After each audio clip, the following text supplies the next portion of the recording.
बिस्मिल्लाहिर्रहमानिर्रहीम। अस्सलाम वालेकुम वरहमतुल्लाहि वबरकातुह। अगर आप अपने आप को दिन पर लाना चाहते हैं, दिन के रास्ते पर चलना चाहते हैं, तो सबसे पहले आपको क्या करना होगा? म्यूज़िक छोड़ना होगा। म्यूज़िक वो चीज़ है जो हज़ारों बुराइयों की तरफ आपको लेके जाती है, आपको गुनाह की तरफ लेकर जाती है। आपका टाइम वेस्टिंग है, आपकी हेल्थ वेस्टिंग है, आपकी मनी वेस्टिंग है, और आपको गुनाहों में धकेल के ले जाता है। क्योंकि म्यूज़िक के अंदर सेक्सुअल कंटेंट होता है, डर्टी लिरिक्स होते हैं, शिकिया लिरिक्स होते हैं जो अल्लाह ताला से हमें बगावत करने पर मजबूर करते हैं।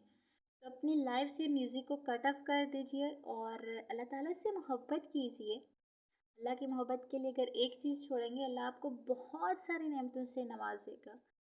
तो म्यूज़िक के बजाय आप तिलावत सुनना शुरू कीजिए।